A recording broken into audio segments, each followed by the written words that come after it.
고난주간 특별새벽 기도회 월요일 말씀 함께 나누도록 하겠습니다. 학교에도 많은 학생들이 있죠. 교수로부터 배우기 위해서 교실에 앉아서 배움을 청합니다. 앉아있는 이유가 여러 가지가 있을 수 있습니다. 좋은 직장을 얻기 위한 과정으로서, 또 시험에 통과하기 위해서, 또한 궁극적으로 좋은 삶을 살기 위해서 배우기를 원하는 사람들이 있고요. 또한 배움으로부터, 교수로부터 수준 높은 지식을 배움으로써 또 자기의 수양을 쌓으려고 배우는 사람들도 있습니다. 그렇지만 배운다고 해서 모두가 그렇게 되는 것은 아닙니다. 앉아 있는다고 해서 모두가 똑같은 수준으로 배우는 것은 아니다라고 합니다. 우리는 교수로부터 가르침을 받습니다. 지도를 받고 양육을 받는데요. 중요한 것은 지식을 배우게 됩니다. 삶을 배우거나 가치관을 배우거나 정신을 배우거나 인생을 배우는 것은 더 이상 학교의 모습 가운데서는 나타나지 않는 것 같습니다. 배운다고 해서 모두가 영향을 받는 것은 아닙니다. 또 배운다고 하면 그 배운 것이 모두가 그렇게 되지 않습니다. 배운다고 해서 그렇게 또 사라지는 것도 아닙니다. 배운다고 모두가 예수님의 제자가 되는 것은 아닙니다. 배운 것이, 들은 것이 모두 다 생명이 되고 능력이 되고 믿음이 되는 것은 아닙니다. 되는 사람도 있지만 평생 안 되는 사람도 있습니다. 배웠지만 자신을 못 비우는 사람이 있고, 배웠지만 여전히 세상을 사랑하는 사람도 있고, 배웠지만 자기의 의지와 자기의 습관을 이기지 못하는 사람도 있고, 배웠지만 오래된 자기의 관습과 자기의 그러한 전통들을 그대로 유지하고 있는 사람들도 있습니다. 예수님의 말씀을 배운 만큼, 들은 만큼 모두가 능력이 되고 생명이 되는 것은 아니다라고 하는 것입니다. 신학교를 다니고 성경을 전문적으로 배운다고 해서 모두 예수님의 제자가 되는 것이 아니라 그 말씀이 내 안에서 역사되고 내 안에서 믿어지고 내 안에서 이루어질 때 그것이 능력이 됩니다. 고난주간을 맞이해서 우리가 첫 번째 새벽 기도회를 드립니다.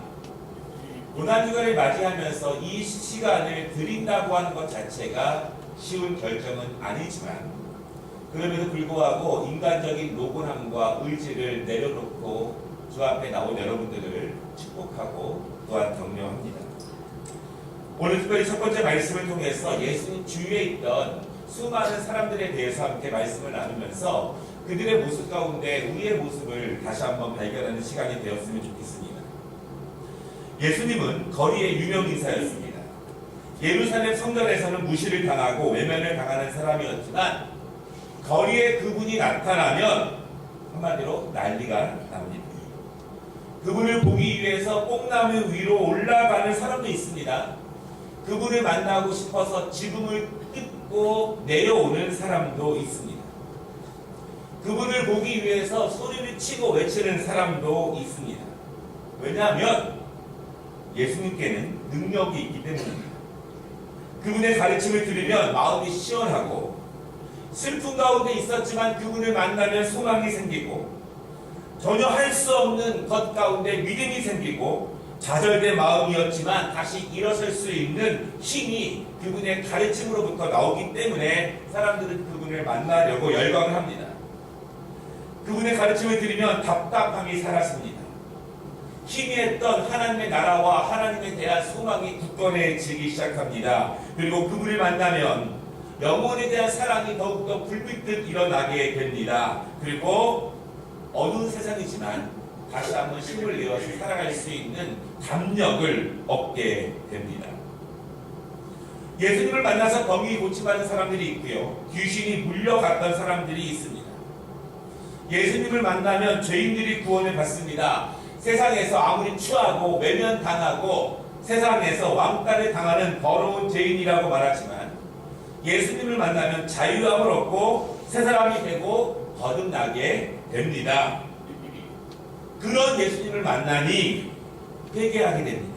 그리고 다른 사람을 위해서 자기의 재물의 상당히 많은 부분을 아낌없이 내어드리게 되고, 예수님을 만나니 더러운 비용으로 모은 향유 옥합을 과감히 깨뜨려서 주님의 장사함을 예비하는 사람도 있고요. 좋은 직업을 내어버리고 예수님의 제자가 되고자 따라 나선 사람들도 있습니다. 예수님께 어떤 능력이 있길래, 그분에게 어떤 생명이 있길래 그렇게 예수님을 만나면 변하게 되는가라고 하는 것입니다. 여러분, 중요한 것은, 분명한 것은 예수님에게는 생명이 있음을 믿으시기 바랍니다. 그 생명을 우리에게 받으면, 우리에게 임하면, 제대로 만나면 변화되고 우리가 그 생명을 가진 사람처럼 살아갈 수 있음을 분명히 믿으시기를 바랍니다.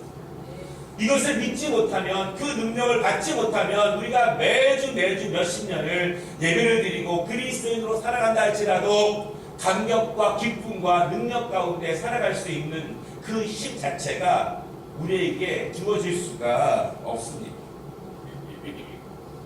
그러나 모든 사람이 다 그런 것은 아닙니다. 수많은 사람들이 예수님의 곁에 있었고, 예수님이 오실 때마다 동네에는 사람들이 거리를 메웠습니다.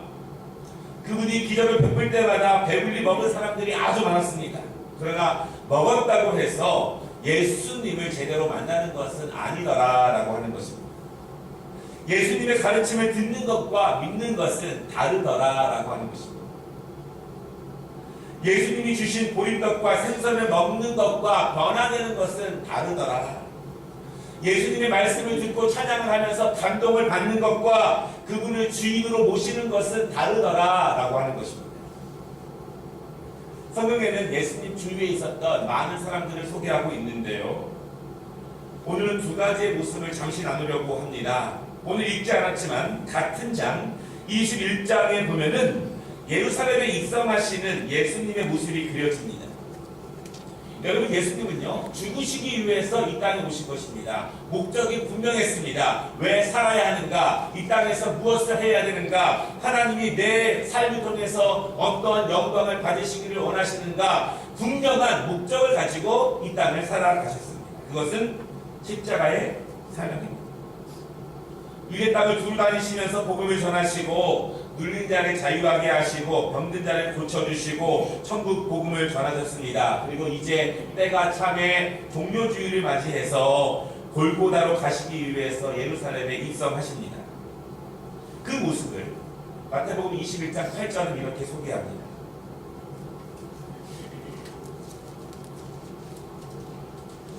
무리의 대다수는 그들의 겉옷을 길에 펴고, 다른 이들은 나뭇가지를 베어 길에 펴고, 앞에서 가고 뒤에서 따르는 무리가 소리 높여 이르되 호산나 다윗의 자손이여 찬송하리로다. 주의 이름으로 오시는 이여 가장 높은 곳에서 호산나 하더라. 그 사람들이 자신의 옷을 벗어서 주님을 환영합니다. 왜 그들은 호산나를 외쳤을까요? 예수님이 누구시길래 왜 호산나를 외쳤는가? 호산나가 무슨 뜻일까요? 여러분, 호산나가 정확한 그 의미를 살리면 지금 구원하여 주옵소서 간절히 원합니다. 이것이 그들이 외친 호산나의 의미입니다. 중요한 사실은 그들은 자신의 겉옷을 벗고 나뭇가지를 흔들며 지금 자신들이 구원이 필요한 존재라고 하는 것을 분명히 알았습니다. 그들은 지금 예수님이 필요하다고 하는 사실을 분명히 알았습니다. 그분은 예수님께서 자신들을 구원해 주실 그 분이라는 사실을 분명히 알았기 때문에 호산나를 외칠 수 있었습니다. 그들은 레드카펫을 깔지는 못했지만 자신의 겉옷을 벗어서 골고다로 가시는 예수님의 길을 예비하며 호산나를 외칩니다. 여러분, 지금 우리는 구원이 필요한가요? 지금 우리는 어떤 구원이 필요한가요? 내 번뇌들, 내 삶의 힘겨움, 내 마음의 괴로움, 미래에 대한 불확실한 어두움들, 나의 연약한 믿음, 나의 능력 없는 삶, 나의 경건의 능력이 없는 모습들, 그리고 나의 영원한 삶에 대한 구원, 여러분 그것이 필요하다면, 느끼고 계시다면 오직 예수님만이 그것을 해결해 주실 수 있는 분이라고 믿는다면 호산나를 외치시기 바랍니다. 지금 구원하여 주옵소서. 간절히 원합니다. 예수님. 오늘 우리가 읽은 본문에는 또 다른 사람들의 모습이 나옵니다. 오늘 이 비유는 명백하게 우리를 향한 하나님의 사랑, 그리고 하나님께서 다시 이 땅에 오실 때 그 결산하실 모습을 우리에게 보여주고 계시는데요. 주인이 큰 포도원을 만들고 농부들에게 세를 주고 타국에 갔습니다. 그리고 추수할 때가 되어서 주인이 종들을 보냅니다. 그리고 이제 그 세를 받게 합니다. 그런데 농부들이 종들을 잡아서 때리기도 하고 돌로 쳐서 죽이기도 합니다. 주인은 더 많은 종들을 보냅니다. 그런데 농부들이 그 종들을 또 죽이게 됩니다. 주인이 이번에는 주인의 아들이 상속자를 직접 보냅니다. 왜냐하면 아들을 보내면 주인을 모시듯 존대할 것이다, 그렇게 생각을 합니다. 그러나 농부들은 주인의 상속자를 죽입니다. 왜냐하면 상속자가 죽으면 그 자신들이 모든 포도원을 가질 수 있다고 믿었기 때문에 그렇습니다. 그때 주인이 결사람이 이렇게 말합니다. 악한 농부들을 다 진멸하고 주인의 말에 순종할 수 있는 농부들을 새롭게 세운다, 이렇게 말씀을 하고 계십니다. 이 비유에서 주인은 하나님이십니다. 농부는 사람들입니다. 주인의 종들은 선지자들입니다. 상속자는 예수님이십니다. 이 비유가 우리에게 주는 교훈이 명확합니다. 너희는 어떤 농부들인가? 너희는 성실한 농부들인가? 너희는 주인의 말씀을 기억하고 지키고 순종하는 농부들인가? 너희는 주인의 종인 선지자의 말을 주인의 말처럼 듣고 있는 농부들인가? 너희는 주인의 상속자를 주인처럼 섬기고 있는 농부들인가? 아니라는 것입니다. 그렇게 하지 않는다는 것입니다. 왜냐하면 그렇게 하지 않으면 우리가 모든 것을 가질 수 있는 것으로 믿었기 때문에 그렇습니다. 주님의 것이었고 주님이 맡기신 것인데 우리는 그것을 내 것이라고 합니다. 사탄은 그렇게 역사합니다. 내 것이라고, 나를 위해 사용하라고 그렇게 말합니다. 여러분, 오늘 우리가 이 고난주간 특세를 맞이해서 첫째 날 다시 한번 기억해 볼 것은, 우리는 어떤 농부인가? 주인이 보시기에, 맡기신 그분이 보시기에 어떤 농부들인가? 말씀을 마치겠습니다. 예수님께서 물고기 2마리와 보리떡 5개로 남자만 5,000명, 어린아이와 여자들까지 2만 명이 넘는 사람들을 배불리 먹였지만, 예수님께서 십자가를 지고 골고다로 걸으실 때 그들은 다 어디에 있었을까요? 예수님이 죽은 자를 고치시고 병든 자를 고치시고 귀신을 쫓아내실 때 목격한 그들은 다 어디에 있을까요? 빌라도가 죄 없는 예수님을 알아보고 예수님을 석방해 주려고 했을 때 바라바를 석방하고 예수님을 죽이라고 외치는 사람들은 또한 누구인가 라고 하는 것입니다. 예수님의 능력을 본 것이 중요하진 않습니다. 예수님의 능력을 내가 경험하는 것이 더 중요합니다. 예수님이 귀신을 쫓아내는 것을 본 것은 중요하지 않습니다. 예수님의 생명이 내 안에서 경험되어지는 것이 더 중요합니다. 천사의 말을 하는 것은 중요하지 않습니다. 성령께서 내 안에서 역사하시고 내가 그분과 동행하고 있는가가 더욱더 중요합니다.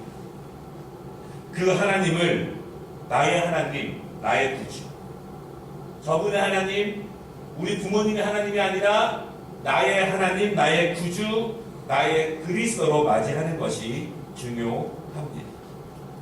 바라긴 여러분, 호산나, 지금 구원하여 주옵소서. 간절히 원합니다. 그 사모하는 마음으로 고난 주간을 보내는 우리 모두가 되시기를 주님의 이름으로 축원합니다. 기도하겠습니다. 고마우신 주님,